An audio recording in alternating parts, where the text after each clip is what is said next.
Hey there.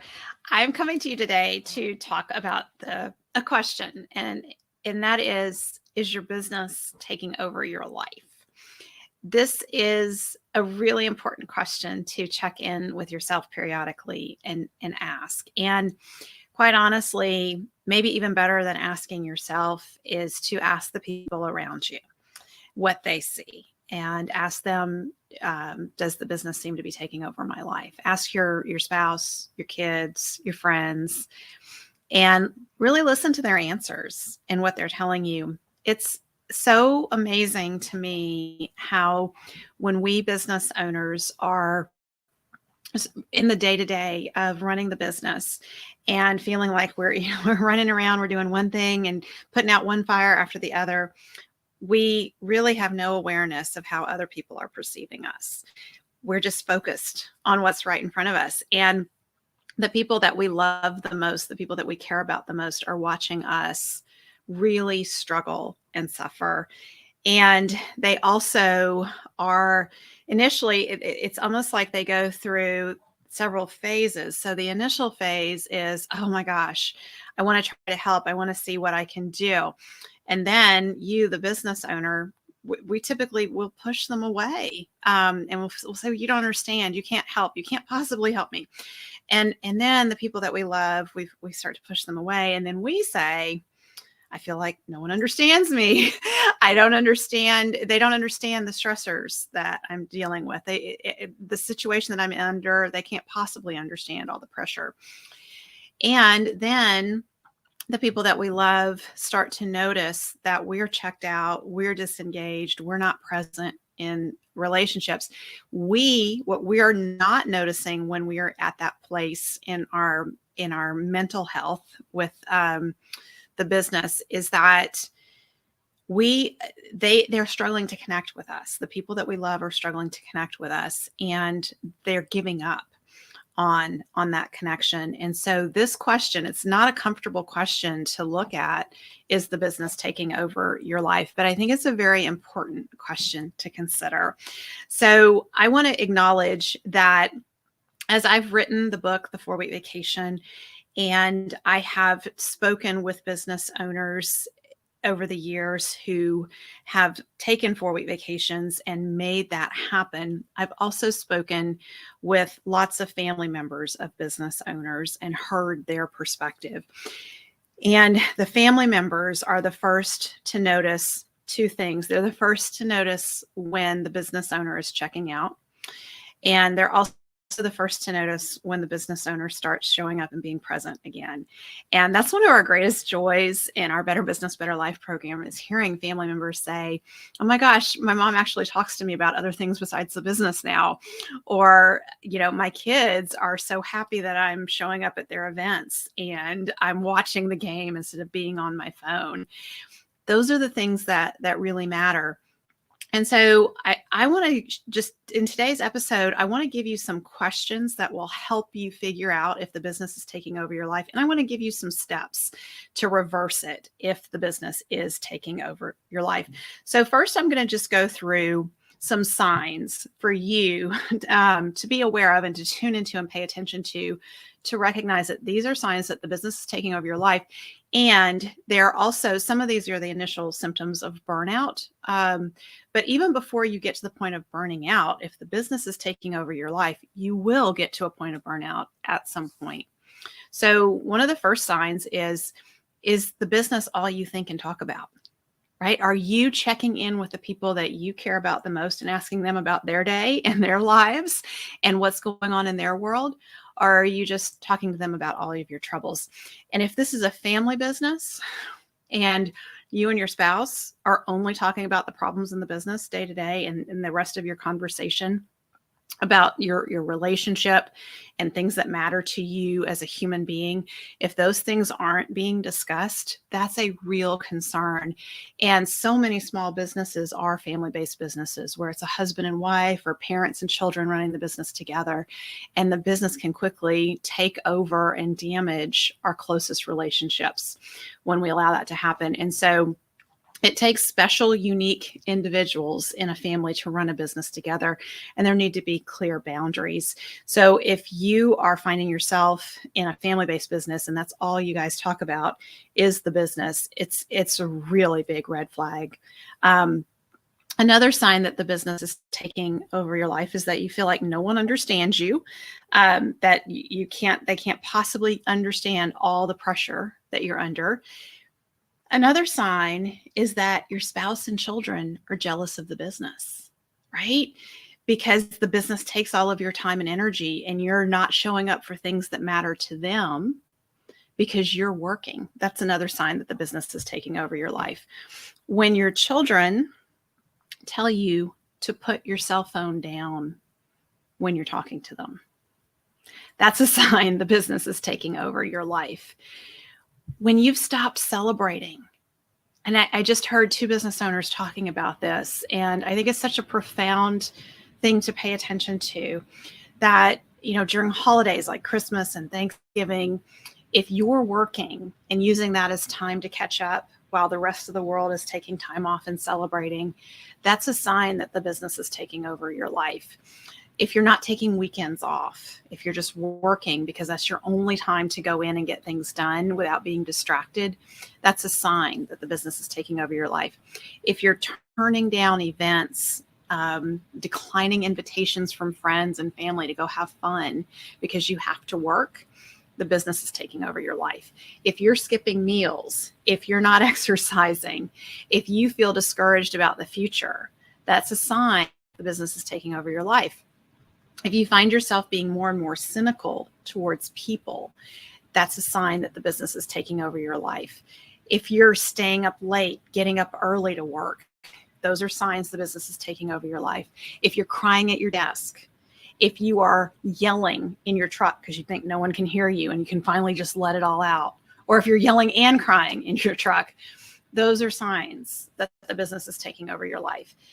If your family's taking vacation without you and you're staying home, or you're bringing your work with you while they're off having fun, those are all signs that business is taking over your life. And so I hope as you're listening to this, number one, I hope it's creating awareness for you. Like, this is serious. This is not something you want to let go on because it will lead to burnout for you. It will damage your relationships long term, and it can lead to addiction and other mental health problems for you down the road. And so you really want to just stop, pay attention. And so I want to encourage you today to use this episode for thinking time and reflection and journaling. And I want to give you some questions that you can journal about and really pay attention to the impact the business is having on your life. And the ultimate question is this business supporting my life? Or is this business taking my life away from me? And so it's my hope that by you answering these questions that I'm about to share with you, number one, you'll start to see if the business is not supporting your life. It'll create tremendous awareness around that, and it can be a wake-up call for you. And then I'm going to end with some positive questions to help you shift your perspective and to start to experience hope that things can be different for you and better. So the first question that I encourage you to reflect on and journal about is, what has suffered in your life because of your business? What has suffered in your life because of your business? How have the people closest to you been impacted by the business? So your significant other, your children, your friends, your relatives. In the last year, what experiences have you missed out on or said no to because the business needed you? In what ways have you neglected your self-care? And finally, what dreams have you pushed away or let go of because of the business? So as you reflect on this, it's probably bringing lots of examples to mind for you of ways that the business has impacted your life negatively. And I want you to know that just because it's been this way to this point, it does not mean it has to stay this way. Day after day at Tap the Potential, we hear stories of business owners taking their lives back from their business in big ways and small ways. So big ways are taking 4-week vacations, having team members who can handle things in the business and make decisions, and the business owner doesn't have to be involved. That's really fun to hear those stories. We also hear the smaller successes, the initial signs of business owners taking their lives back. And, going home and being present with family and being able to engage in conversation with family members and checking in with family members and wanting to know about what's going on with them rather than just talking about the business. We hear about business owners taking time with spouses at the end of each day to reconnect and talk about things in life that have nothing to do with the business. Those are powerful changes. And so if you're in a place where you feel like, I cannot imagine having a better quality of life than what I've been dealing with and all the sacrifices I've been making, I want you to know there's hope. And so I want to invite you to do some dreaming, because when we dream and we get really excited about something that matters to us and we start to vision that, it pulls us in a direction that's much more positive, and we start to see opportunities to make those things come true. We start to see ways to make these things a reality.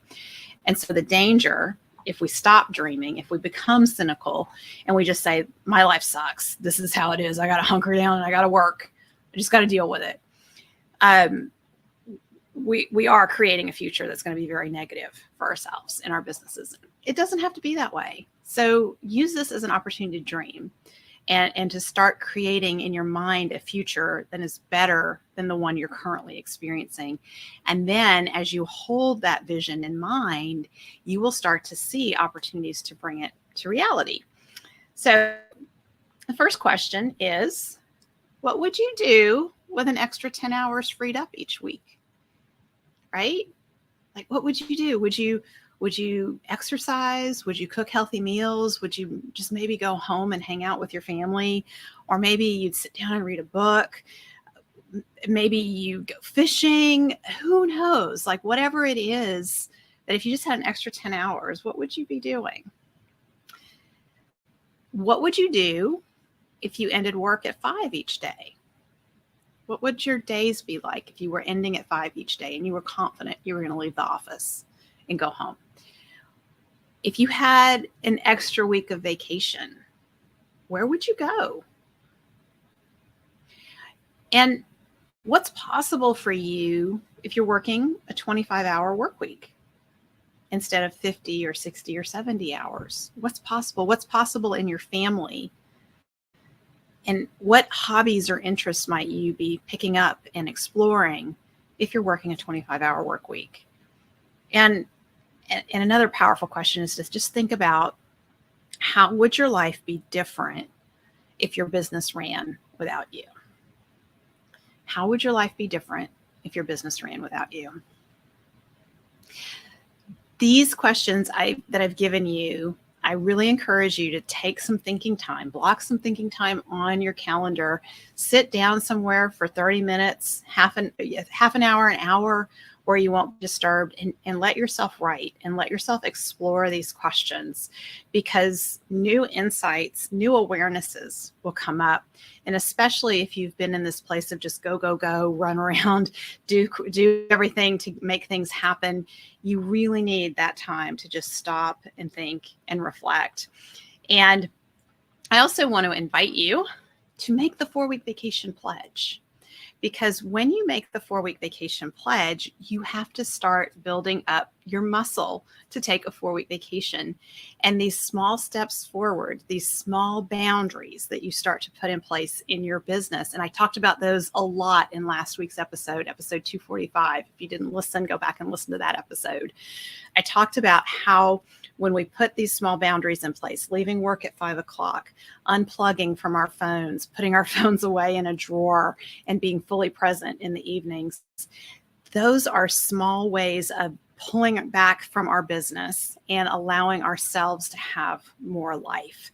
And so when you take the 4-week vacation pledge, you're saying, there's something really great that I want to create with this business. I want to create a business that can run without me. I want to create a sustainably profitable business that gives me a life. And it also means that you're going to be doing a lot of things along the way to taking that 4-week vacation that give you more life starting today, right? So you don't have to wait to some grand point in the future where you're somehow magically going to take your life back from your business. It actually starts with the micro changes that you make starting today. And so when you make that 4-week vacation pledge, it gives you something big and bold to really go after.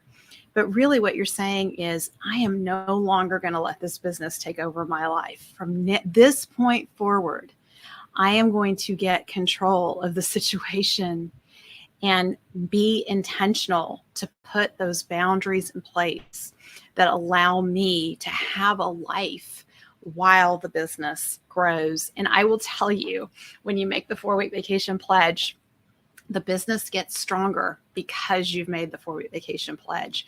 And then when you share it with family members or team members, people around you get excited. People around you want to support you and make these things happen. So it creates tremendous momentum around you. So if you're in a place where you have steady sales going on in the business, you can definitely be able to take a 4-week vacation in 12 to 18 months. So take the 4-week vacation pledge. You can do that at tapthepotential.com/pledge. And when you take the 4-week vacation pledge, we provide you with a lot of resources to support you in being successful. You're going to get invited into our next Better Business, Better Life Jumpstart, where I walk you through the basics of the Tap the Potential solution so that you're actually taking action from day to day during that jumpstart to help you take a 4-week vacation. So make the pledge. When you make the pledge, you'll get the invite to join our jumpstart. Go to tapthepotential.com/pledge. I cannot wait to see your pledge coming through. Bye for now.